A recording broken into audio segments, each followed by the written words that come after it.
Good evening, everyone. Thank you very much for your patience. I know others will be joining us. Happy New Year to everybody. I haven't seen you since last year. Thank you for joining me for Mental Health Mondays.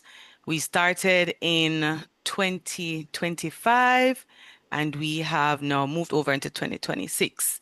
So please accept apologies for my absence. At the end of 2025, we had a young lady named Melissa who passed through on the very Monday in October. In November, I was voiceless. And in December, I had to practice what I preach and I had to pause and take care of my own mental health. So, Happy New Year. Thank you for staying with me if you've been joining me since last year. And if it's your first Monday joining me, and thank you so much for joining Mental Health Mondays. We have three panelists with us to share this evening. I have a little bit to tell you about mental health leave before they talk to us. But just in case you're joining for the first time, I wanted to share with you. My name is Cheryl Garrix Lloyd. I'm a lecturer at the UWI School of Nursing, Mona. I'm a registered nurse by profession, trained in psychiatric nursing, and my master's in nursing education. But I think I'm a mental health professional most than anything else. And I'm all about mental health and well-being. That's my passion and my purpose. And so Mental Health Mondays was started in 2025. It's twofold. On the first Monday, I have a newsletter on LinkedIn called Mental Health Mondays. And on a fourth Monday, we have a conversation like this virtually live. And I also take topics and recommendations. So if you go to my YouTube channel, it's called A Mentally Healthy You, you will find that some of the sessions were recorded and shared based on the request of persons who joined me. But it depends on what our topic is because sometimes persons are sharing and we want to ensure we're not violating anybody's space. So let's start today to talk about mental health leave. And I just wanted to throw these four bullet points out here to start us off. Have you felt your mental health steadily declining? It's about work stressors. Either you're not taking care of it or there's no support within your mental work environment. Have you ever wished that you could just get a day off from work? More than one, probably. What you really want to do is to breathe, refresh, reset. Take a mental health day, take care of your self-care. You don't want a departmental leave, you don't want a sick day. You're not sick, you don't have some things to attend to. And is mental health leave something that's happening, or is it just a thought in my head and a thought in the heads of others? And I wanted to start with definitions because I've been doing this for a little while, and I find that when I say mental health, what people really hear is the mental and they don't hear the health. And or when you search for mental health, it comes up as an umbrella term and it mostly gives you information about mental illness. So I wanted to start with the definitions this evening to be clear. We will touch on perhaps a little bit about mental illnesses, but the mental health leave that we're talking about today has to do with taking care of your mental health and your well-being. And the World Health Organization is our go-to for everything in health. So we're going to start with mental health, and WHO says this is where we can realize our abilities, we can cope with the normal stresses of life, we're working productively, and we are contributing to our community. And it is more than the absence of a mental disorder. So if you don't have a mental disorder, it doesn't automatically make you mentally healthy. And then we just want to highlight on the converse that a mental disorder is really looking at a clinically significant disturbance in our cognition, emotions, regulations, or behaviors. And it usually causes an impairment in all of the important areas of functioning. And even though many people use mental illnesses sometimes as descriptions, schizophrenic, bipolar, manic, they are not descriptive terms and there are many different types of mental disorders. So I thought I'd go and search because I don't think I was the only one who thought of mental health leave. And what I found from the family and medical law in the US, it defines it as a formal or informal paid or unpaid time off policy that allows employees to step away from their work spaces to manage, recover, and address any mental health challenges they're having, including stress and burnout or diagnoses of anxiety or depression. And it's usually treated similar to physical sick leave. And then TriNet is a HR organized website, and they say that a mental health day is simply another sick day. It's a day off for you to invest in your self-care and recover from any mental health issues, and it can be paid or unpaid. So with that being said, I wanted to highlight that TriNet also shared that a mental health policy gives you the opportunity to resolve your issues, to break away from the stress. Employees actually can feel less guilty about self-care, and you use your time off wisely. And while I talk about mental health and well-being every single day, for the people who know me, they'll tell you there's no good health without good mental health, is what I usually say. You should be prioritizing your mental health, but all our organizations or employers also have a responsibility to ensure that they have policies in place to help us with our mental health and to ensure that we can have adequate time off, that there are programs in place. And so we really want to ensure we're fostering mental health and well-being for employees. So I didn't want to tell you everything, but I wanted to give you a snapshot. And I found some information. If you read the article I wrote for the newsletter on the 5th of January, it has a bit of this in it. So where are we globally in terms of mental health leave? So we have some countries, first world countries, of course, United Kingdom, Canada, and so on, where their conversations have been more open, more mainstream, and they are accepting mental health under general sick leave. Some countries give you the option to explain if it's mental health related when you take that leave off. And we do have other countries. So for instance, Portugal recently passed a law that says remote employees are not responsible to respond to their employers after their work time. It's called the no text law. So that means your employers can't contact them after their work hours are done at all. Germany, you can have time off for up to 90 days under what's called the burnout leave. In Japan, they have created a law that requires companies to look at stress program surveys for their employees if you have more than 50. And we have one lovely gentleman who owns a supermarket chain in China who decided that his employees could have 10 days off each year, no questions asked, if it's about their mental health. And then we are in Jamaica and the Caribbean. I know I have persons joining me from all over. Thank you. As a region, where are we? So currently, we do not have any actual laws that mandate mental health leave. We do, however, have mental health policies and mental health workplace policies that are being drafted or have been drafted. They are in government entities, they're across countries, and at this current moment, we are accepting mental health leave under general sick leave. So we have one of our panelists who will tell us a little bit more, but we do have a draft workplace mental health policy here in Jamaica.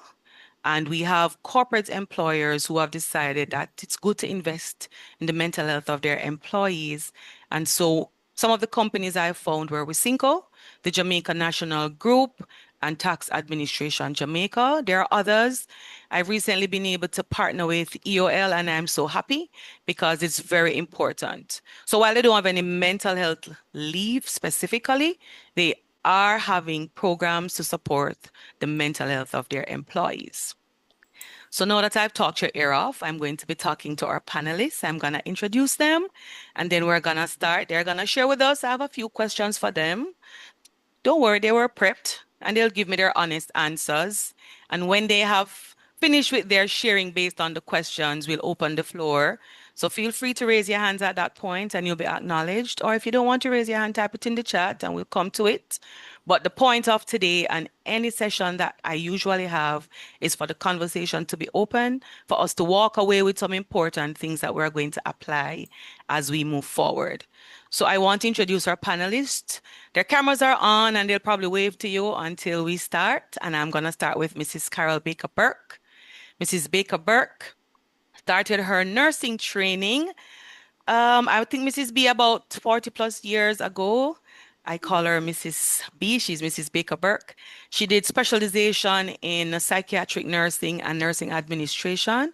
She went on to complete additional training at the University of the West Indies in nursing administration and as a mental health psychiatric nurse practitioner. She has worked through the Heart Trust NTA to develop programs for community health aides. She's also worked with them to standardize a training program for all our psychiatric nursing aides.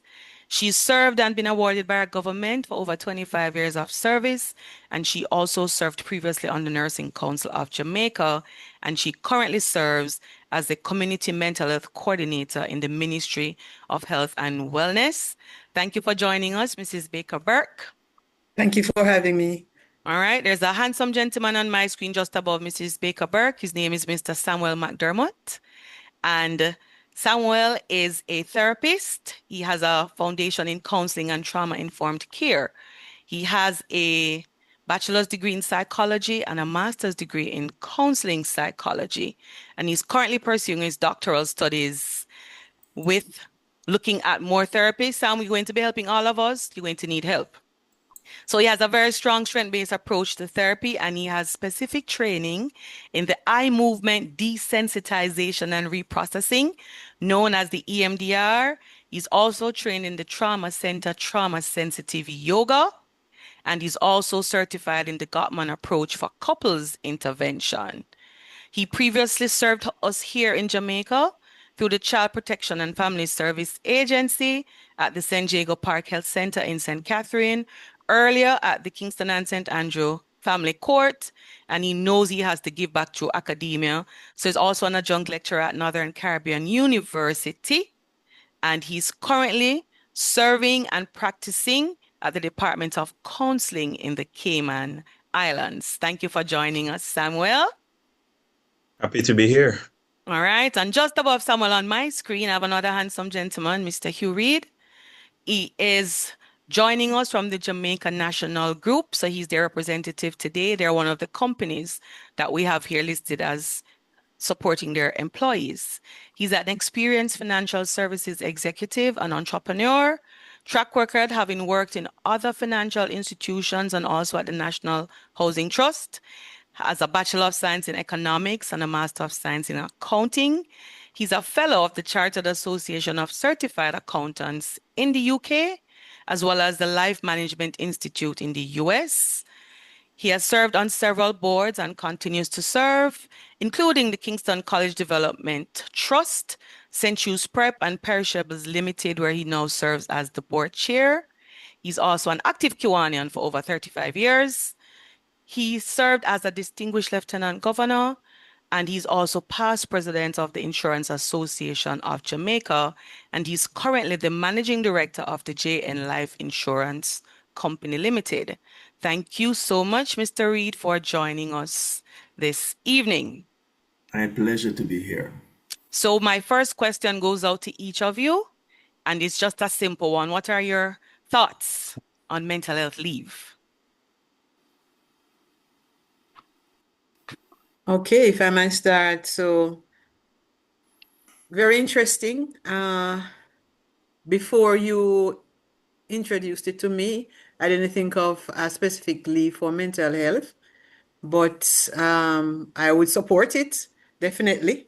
Anything mental health, for mental wellness, I would support.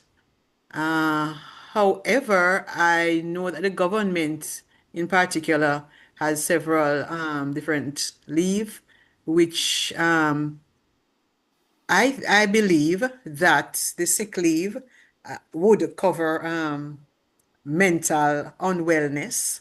Not necessarily mean that you have an illness, but if you're not feeling well, if you're getting anxious about, overly anxious about something, or you just feel down on a particular day, it's a part of health. So I think it would cover it right now.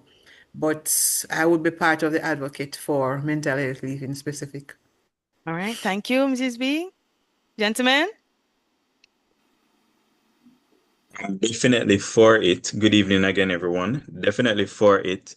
In fact, where I am now, we don't have a specific day that's called Mental Health Day or Mental Wellness Day, but we do have a Wellness Day in general. And I've found that I have used it to cater to my own well-being. I mean, you can't pour out of an empty vessel. And at the end of the day, the end of the week, or even the end of the month, if I'm feeling burnt out, because there's something called compassion fatigue, that's something that I use. So I can just imagine healthcare workers. First of all, that's something that I use and I don't feel guilty using it because it's there, it's provided for me to use, and I don't have to present a sick leave certificate afterwards. So I definitely advocate for it. I recognize that my productivity, if I should probably do like an Apple Health uh study on what has been improving since those 2 days, and it's just two, I probably would get some data, but I definitely would advocate for something like that being specific. Not a part of sick leave, but something specific. So yeah, I'm for it. All right. Mr. Reed? And I will not be the odd man out. I would also support mental health days. I think the principle is grounded in preventative care. Too often we only take action when it is time for a curative activity.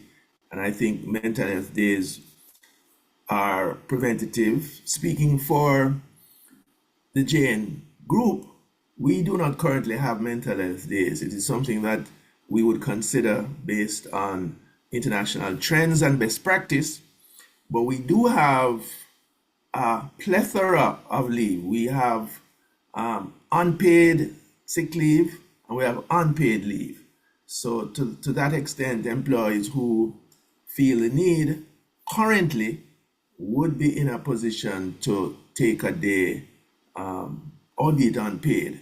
But as I said, it is something which, in fact, based on your invitation, is something that I will be lobbying for as part of policy going forward in the Jane Group. All right, thank you. So, Sab, I'm going to come to you for this question as a therapist with a background in counseling and psychology. Why is it that our employers and organizations need to support the mental health of their employees?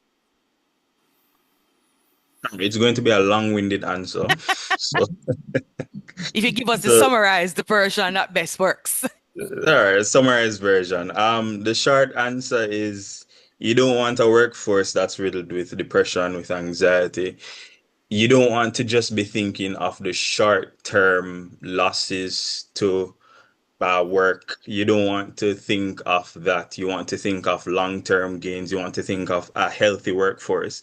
And if it is that you want, you think of a healthy workforce as a workforce that's physically healthy, fit. We know MOH has physically fit campaigns. We also would want to think of long-term benefits as being mental health benefits and mental fitness as well. So that's the short answer.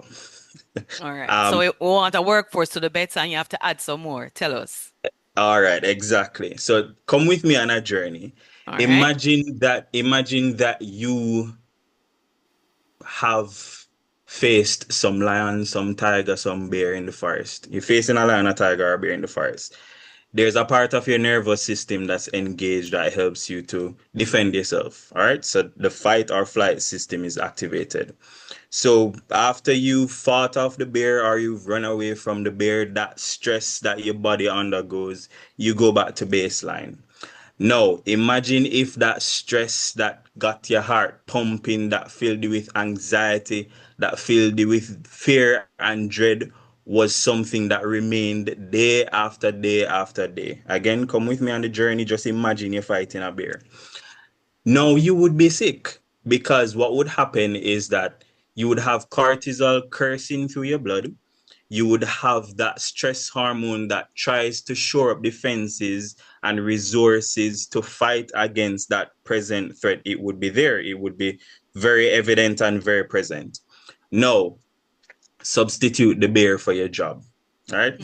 There's this campaign about would you stay in the forest with the bear if you're a woman, or would you stay in the forest in the bear? Would you stay in the forest with a man if you're a woman? But let's focus on the job being the bear for now. No, if you are in a workplace that is stressful and that stress is ever present, ever constant, your resources will be depleted. It is inevitable.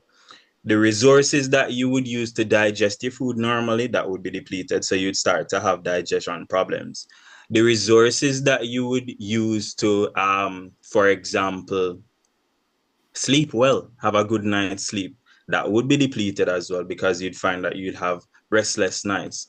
The resources that you'd use, and we're all adults here, to procreate, that would also be depleted. The resources that you'd use to have general fun, that would be depleted as well. And if those resources are depleted, then as an employer, having employees with depleted resources will deplete your resources as well. So the long-winded answer is simply this. If it is that you want to have a healthy, effective, proficient, efficient workforce Yep. that isn't burdened by anxiety, depression, PTSD, and all the likes, that has all the resilience that you need to get productivity booming, then you will advocate for mental health days. Thank you very much, Sam. I agree. I didn't think of it like that, but the bear is quite apt. Mrs. Baker Burke, I come over to you. We currently have a draft workplace mental health policy here in Jamaica. If you're able to give us a little summary of what it entails, and are we actually using it to guide our workplace mental health policies?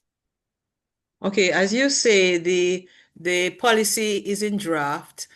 We in the mental health unit, we actually drafted that section that has to do with mental wellness some time ago. And I mean maybe 6 years or so before COVID. And we were asked to wait a little for the rest of the wellness policy. So the mental health section would be a part of it. I just inquired regarding where it is at, and I was told that they have now reached the concept note stage, and that concept note is to go to cabinet. Because it's a policy, cabinet has to approve the development of the policy and then approve the policy when it's completed. So that's where it is at now. As we know, policies and laws and so on take a while in Jamaica to go through, especially these kinds of policies. So yes, that's where we are with the policy. In the mental health section, we focused on some of the strategies that could enable the environment, the work environment, to be have persons that are well, right? So if you're mentally well, that affects the rest of affects the rest of your health. And that is what our my fellow panelist was just explaining to you with that scenario. Therefore, some of the recommendations in the policy would be that workplaces should have an EAP, that is an EAP program, right? Employee assistant program that will be, and usually you want to recommend that the persons who are the counselors who are part of that program would be independent of the organization to reduce the bias, or to ensure that persons will trust the program and not feel that confidentiality will be breached by their own colleagues. So that is one of the programs that we are encouraging. We are also encouraging that HR also facilitate persons getting their leave on time, reminding persons that they must take their annual leave, and so on. HR must facilitate persons who are not well to make use of the sick leave that they have, and sometimes the extra leave that they need for special sick leave. We are also advocating that the environment itself, the work environment, should have activities for, or areas for physical activities. And one of the important things in workplaces is that persons sometimes are anxious or concerned about their children. So, safe spaces for children to be there after school and so on is a good way of keeping your employer at work, right? So they're not anxious and concerned that their children are at school and not picked up and so on. So those are some of the recommendations, and the usual space for physical activity like exercises.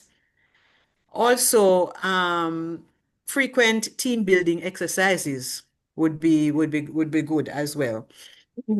So the moving out of the workspace into a space where persons can socialize and rap, and at the same time sometimes they can even discuss work issues and work plans and so outside of the so retreats, those kinds of things can really help to build the social environment, healthy social environment in the workplace. Among other things that are in the plan itself, the proposals for the policies. All right, ma'am. Thank you. So we have a draft. It's being worked on. We know it takes a while. I'll just have a quick yes or no question. Is there anything that we can do to speed this process up? Because we would like to have a policy that will guide all of us.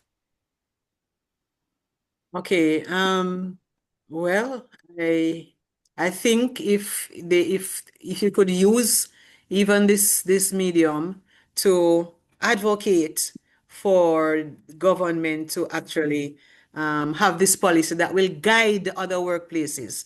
Because if we are a health ministry, we should be really guiding the health of the other organizations, ministries, and agencies, and so on.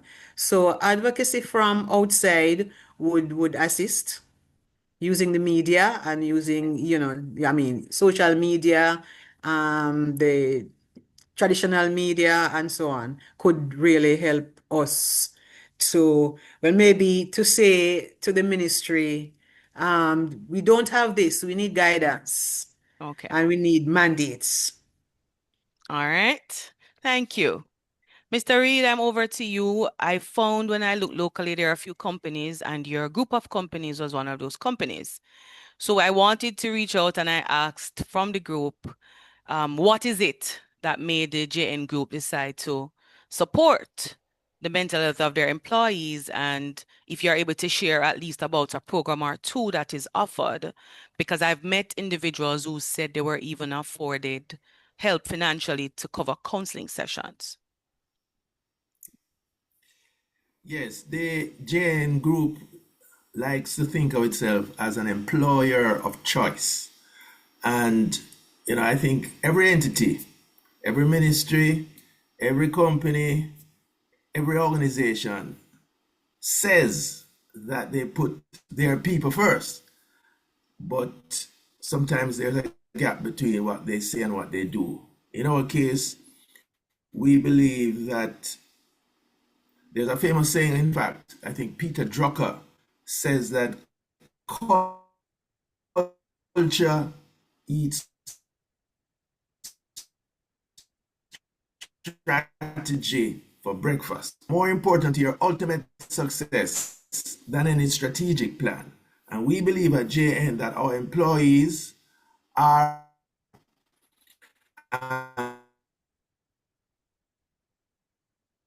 who is mentally unwell and expect that employee to provide good service. What we employ as pro at JN, where we provide a number of modalities to assist our employees. We have a counseling and spiritual support service comprising chaplains. We have 2 chaplains.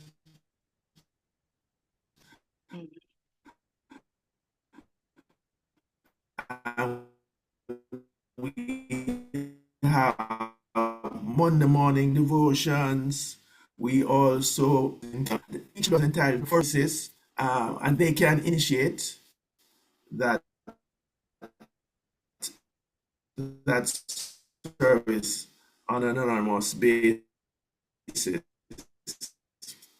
We also to provide an outlet of gym Please. memberships.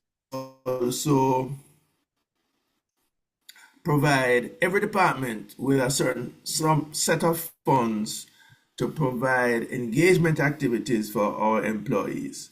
We also have a well-established financial assistance program, which proved to be very useful in the wake of Hurricane Melissa, where we were able to give special loans and care packages and grants to our employees who were the subject of devastation by Hurricane Melissa.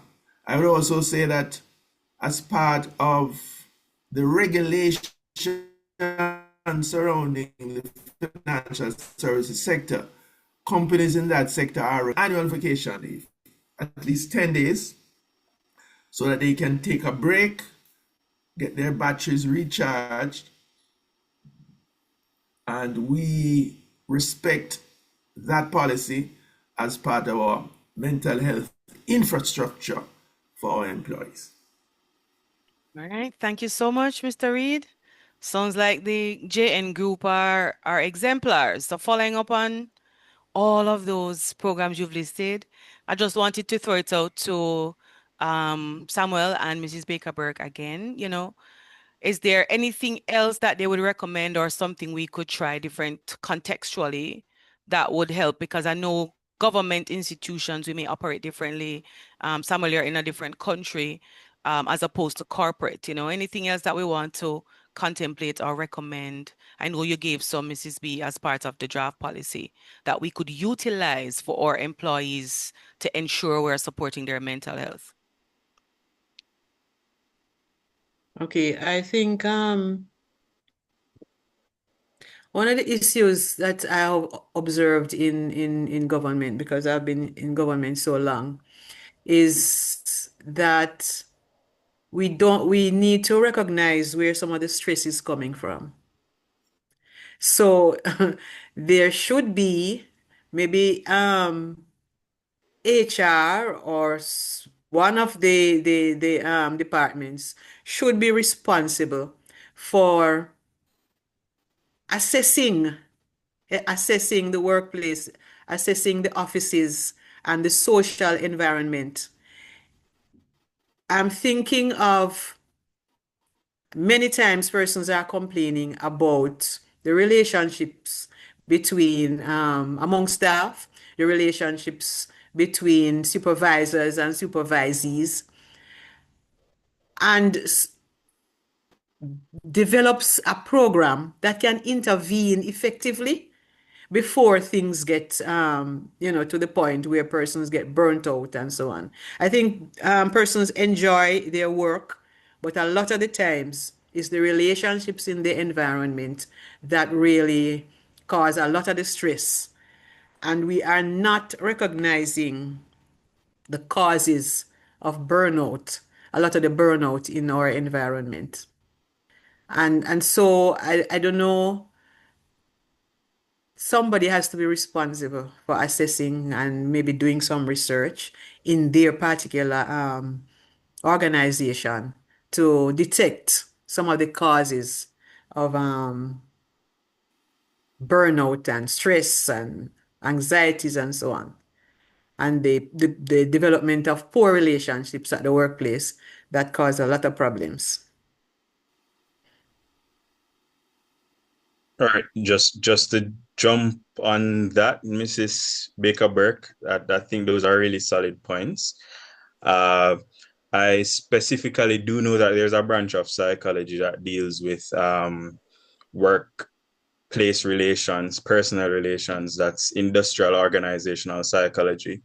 I'm not sure about the firms that exist in Jamaica that kind of support that type of assessment. But that would be something that would really be good, an assessment from an external provider, because again, You want persons, you had mentioned confidentiality at the beginning. You want persons to feel safe enough so that they can actually say what the real issues are. If it is that management does this, an internal type of management thing, then you will kind of have some reluctance. External agencies doing these types of reports and assessments, I definitely agree with that 100%. I also do agree that in terms of management, management would have to lead the charge as it relates to emotional intelligence and a whole collective environment, a health conscious workforce within the organization.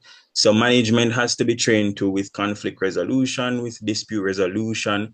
If it is that there are external spaces, such as I think it's a Jamaica. I know that there is an organization for dispute resolution in Jamaica. They could probably come in and do some trainings, etc. But yes, the relationships being a factor in a poor mental health or mental issues being there, anxiety being at an all-time high. Yes, sometimes it comes from top to bottom, bottom to top, and relationships that are horizontal as well. So having that kind of health conscious workspace would fill a very huge gap, I would imagine. Also, speaking of safe spaces, I'm thinking of mental health first aid training. So sometimes we do have the stigma in Caribbean countries, Jamaica definitely not excluded, that if it is that you're going to see a counselor, even an external counselor, then that will mean that something is wrong with me, etc. Or people think something is wrong with me. Normalizing mental health first aid can be a thing where persons can be trained in very basic counseling. And if it is that it is outside of the scope of practice, then you can see a therapist or a psychologist or a psychiatrist, etc. But having some general mental health first aid training and having designated persons to fill those gaps, because we do know that accessing mental health care is very difficult in every country. Really, there is no country that has it at the drop of a hat. So I'm thinking of that too. Speaking of a health conscious workforce, there are some simple things that we can do to kind of build momentum going, get momentum going. So where I work, we have this thing close to Valentine's Day that we call Kind Regards, where for one whole week, you do something kind for your coworker. Say maybe a thoughtful word, it may be a kind gesture, it may be somebody buying a treat and putting it on your desk anonymously. That helps to build staff morale, that helps to build the relationship between your peers. You feel as if you're in the trenches together. You feel as if you have somebody who you can trust. Because believe it or not, most of your life is actually spent at work. I mean, that may not be ideal, but the facts are the fact. And if it is that most of your life or most of your waking hours are spent at work with your employers, with your colleagues, you want that to be a time that you at least enjoy, at least tolerate, at the very least tolerate. So those are some things that run through my mind. All right. Thank you, Sam. Thank you, Mrs. Bakerberg. I just wanted Can to I, say, sorry, go sorry, ahead, Sherry. Mrs. Bakerberg. Can I just reinforce what Samuel was saying about psychological first aid? I agree with him, and Melissa has taught us a lot in the response to Hurricane Melissa. We have been training persons all over the island with psychological first aid, and we have planned that we are going to continue to train persons in workplaces, in different environments, because people need to help each other. I mean, mental health professionals cannot be are not will never ever be enough to go around to help other person everybody. So therefore, we have to ensure that persons can provide the basic psychological first aid for their own colleagues in their workplace and in other spaces. Also, we have introduced problem management plus it, which is a higher level than PFA. We had a training for Caribbean persons, and Jamaica is the only Caribbean island that has started to implement it. It's slow in going around, but we have trained persons, lay persons, in this particular technique, which is very structured to actually assist persons in their communities. So that would also be a little higher level than PFA to actually train persons in the workplace to help each other. So, All right. Thanks, Mrs. B. So that's at the high level, but thank both of you for sharing. Two quick points I just wanted to say. Sam, I've been trying for years and I will not give up. Because mental health first aid is different from psychological first aid, and we do not have mental health first aid in Jamaica. And I'm working on it. It will get here one day. Currently is in the US and in the UK, but I agree with you, just the basics of it. And Mrs. B, I have a suggestion for you. One of the countries I found when I was looking at mental health leave was in Japan. What they asked their employees to do is called let me tell you what's the name of it, the Stress Check Program. And it is a self-administered questionnaire that they have to utilize, and they're asked to do it, and the results get sent to the employees, and they share it to their management because they're trying to find out what's happening to them and how they can address the issues. It's a brief job stress questionnaire.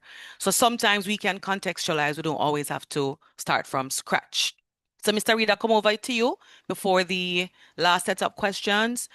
I wanted to ask you from a financial point of view, if there are any figures or statistics that JN may have that could help us to identify, because I know for some employers, they only understand dollars and cents. You know, the cost of having a mental wellness program, as opposed to if you have to help your employees if they are mentally unhealthy. Okay, let me put it this way, Cheryl. The cost of the employee assistance program and other wellness activities that we have at JN, I would think run into the tens of millions of dollars, because you need to think about the fact that it's not simply the chaplains, the family counselors, it's the various types of leaves, the various types of assistance that we give, and that cost will run into tens of millions of dollars. However, the return on your investment is also a multiple of that, because we'll have less hours lost due to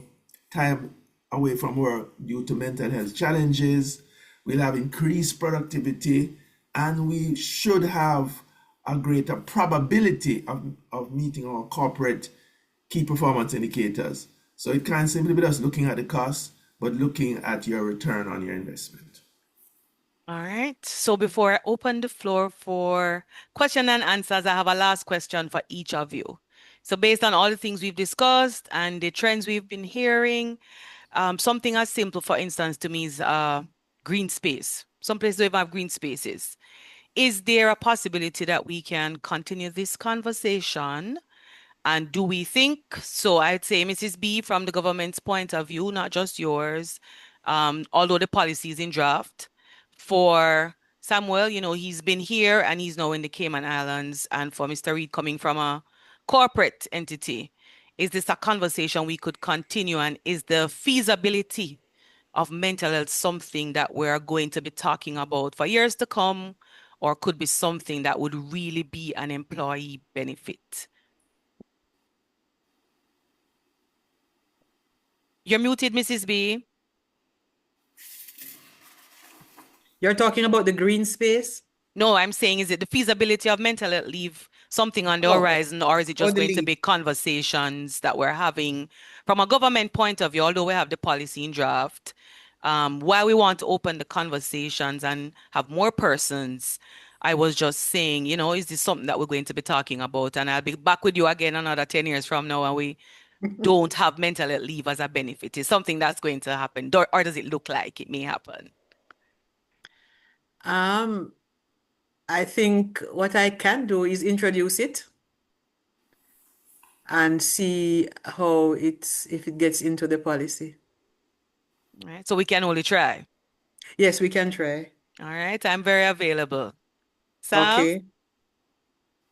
Hope that it doesn't end up being a case where it's another catastrophe that opens the doors for these possibilities. Because you see where that is what happened with COVID. I don't want to be fear-mongering here, but the way how we see the world is going, yes, we have that possibility as something that's very, very evident. I hope that that's not the case. Really hope that that's not the case. In the interim, though, there are things that we can do to help to protect our own mental health and the mental health of those around us. One good thing with catastrophes is that we realize that there is a huge gap in terms of patient and provider, or provider and persons who really need the services. And what some entities have been doing, or what some countries have been doing, is they've been promoting informal ways of assisting persons with healthcare. I remember that as a part of a discussion where there is even conversation surrounding having a trained person in the barbershop, having a trained person at the hairdressing parlor. And I mean, actual barbers being trained in some kind of basic knowledge surrounding mental health, hairdressers being, because let's face it, you go to the barber, you go to the barber shop, and you eventually start talking about your problems to the barber. You go to the hairdresser, I can just imagine how many hairdressers are therapists, are untrained, unlicensed therapists. And the advice that they may be giving, some may be good based on experience and some may be erroneous. So why not train them? So there are little things that we can do. Now, if this becomes a part of policy, a wider policy approach, um, I'm not qualified to say. However, I really hope that it becomes something that governments worldwide take seriously. All right. Over to you, Mr. Reed. Well, let me say that clearly there's a need for legislation and regulation, but there are other things that can be done. So, for example, coming out of this webinar, I'll be going back to the Jane Group and talking about a mental health day, talking about mental health first aid, talking about psychological first aid, talking about the stress test questionnaire. So there's some amount of self-regulation that companies can do. And of course, there's also the possibility that together, interested persons, we can initiate discussions with other NGOs, Jamaica Employers Federation, the Private Sector Organization of Jamaica, the Jamaica Chamber of Commerce. These are all organizations that have employers, and the employers don't need to wait on legislation to do the right thing. And then finally, trade unions. I think there is a scope for trade unions to start putting a mental health day on the negotiating table and getting employers to be dragged kicking and screaming to do the right thing. I want to thank all three of you so very much for joining this evening and for sharing with us. It has been a most insightful conversation, and I just want to say agreed, agreed, and agreed. In my head, for instance, we have departmental leave, we have sick leave, and I'm saying I know we need more than perhaps one day for a mental health day, for instance, but adding 4 days for the year as a benefit for mental health leave. So every quarter you take a day to go and relax and refresh. But I agree that there are options we're looking at. So we're starting out with the policy being worked on here, and we can share. So across government entities, across countries, there's nothing that prevents us from sharing and from collaborating looking at simple things that Sam has, for instance, suggested. So the mental health first aid. I like what was it you call it, Sam? The kindness week. I sincerely like that. Positive, kind words are so good. They say sticks and stones break your bones and words don't hurt. That's not true. And certainly, I think Mr. Reid closed on a fantastic note. Employers don't always have to wait on the legalities and the legislation. We can try to look at that. We just know from a government point of view that we're going to want these things to be in writing in black and white, and certainly trade unions really can opt to say we're asking to have this benefit added, which will create further discussion.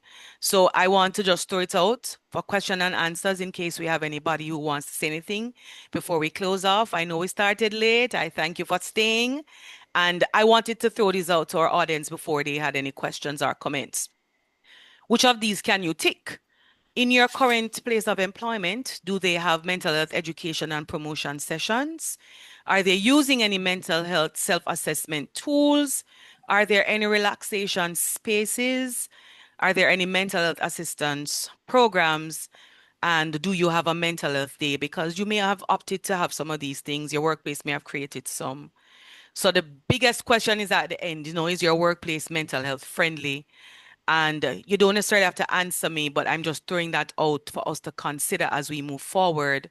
Because while we take care of our mental health, I'm going to say again, that is also the responsibility of our employees. I think Sam burst our bubble when he said, whether we believe it or not, we spend most of our life at work.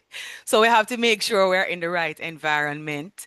And so I want to thank Mrs. Baker-Berg and Mr. Samuel McDermott and Mr. Hugh Reid. And I'm going to open the floor for any questions or comments you may have before we close off our Mental Health Mondays for 2026, the very first one. All right, I'll take hands, or you may open your microphone. Dr. Stanley, I saw you. Go ahead, Ms. Smith, I heard you first. I was saying there's comments in the chat. Well, hello, everyone. Okay. Ditto in terms of mental health in the workplace. I also know that in the government of Jamaica Ministry of Health, Department of Disaster Risk Management, I don't remember the actual name, Mrs. Baker-Berg, you could correct me.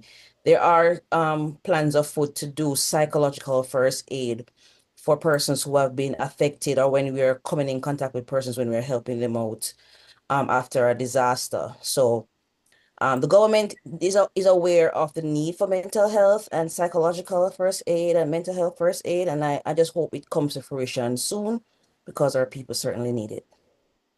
All right, Okay, thank just you. to answer you, you are correct. So I mean, a lot of psychological first aid has gone on since Melissa. So we are learning a lot from Melissa that we need to spread it out some more. All right. So we're looking at moving that forward continuously, Mrs. B, and not just Yes, at and the not just crisis when we have a response. disaster. Right. Right. So the training will continue, because you know there are different types of crises in during the year. It's not just the hurricane season, because you might have a fire here, or you might have violence in a particular community and so on. So it is applicable in different situations. So we're trying to spread out the training across the island. All right. And I agree So with one of the plan, Samuel. one of the plan Mhm. is to actually train trainers in each parish, and then get down to the health districts. All right. Right? So we won't have to depend on the persons at head office and so on. All right. And we sincerely hope that we will be able to assist the mental health of our trainers, so that we don't run out of them because they've migrated, right? This is a chronic problem. And I agree with Sam on the barbers and the hairdressers, because I can tell you, those places are the chill spots, the therapeutic spaces that a lot of people employ. So I agree they could do the basic mental health first aid just to make sure we're all on the same page. Dr. Stanley, I saw you had come on. I didn't know if you had a comment.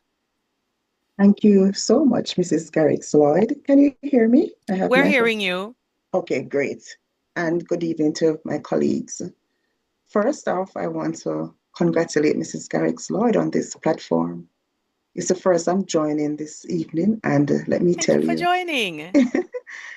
it's a breath of fresh air. Sometimes you don't know what you need until you are faced with it. And in my own mind, I'm mentally healthy. But just coming on and listening in and, all the things that have been shared, I realize I do need to take time out of my very busy schedule to just breathe and reflect and, reset. So thank you for this platform, this space that I can come. I'm learning so much. And also, to be able to, in my own space, look at my own work environment to see what are the things that are established for my mental health and also to be an advocate for other things. So thank you so much, Mrs. Garrix Lord, and thank you to the panelists. I've learned so much this evening.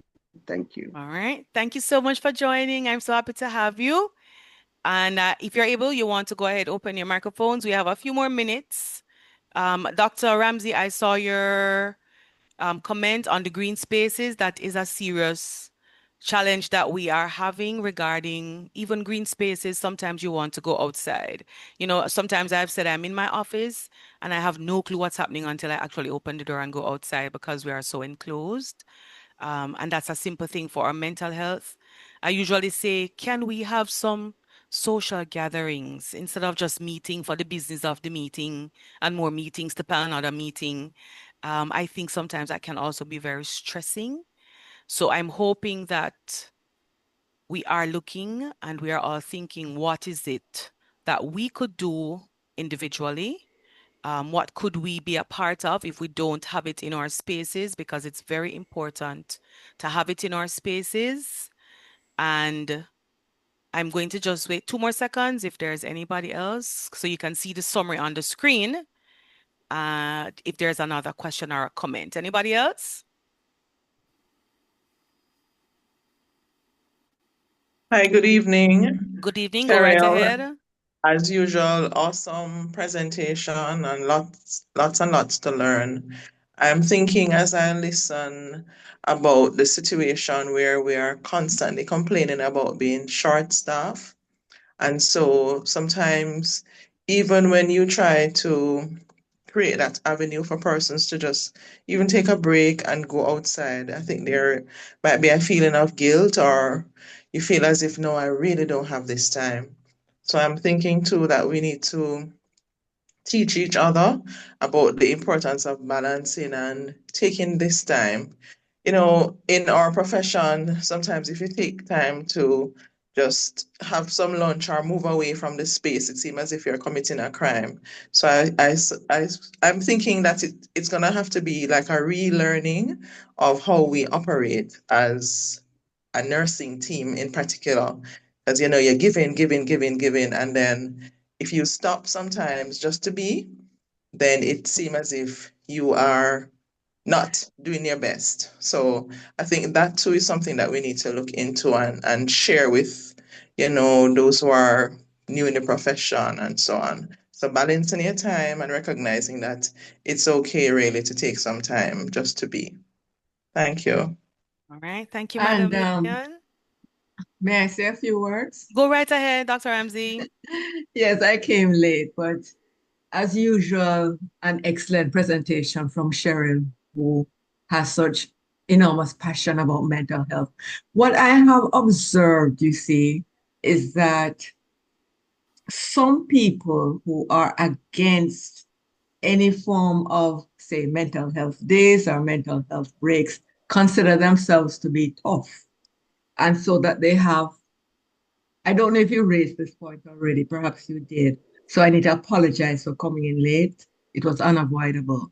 And so they themselves do not understand, but when you observe their interactions, you can see that they are under stress, that they need mental health leave themselves, though they might deny it. And it's this denial, I think, that is so interesting and that needs to be countered in some way. Agreed, Dr. Ramsey. We have a culture of I survived it, so why can't you?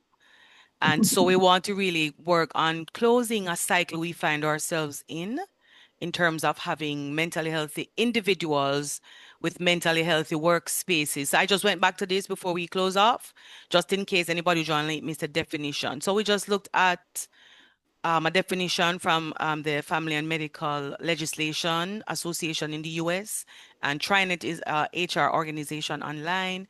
And they're just reminding us that a mental health day or mental health leave can be formal or informal, paid or unpaid, and it's really just time off to recover from anything that we feel that's happening to us. So it's the stress or it's the burnout, the issues in the workplace.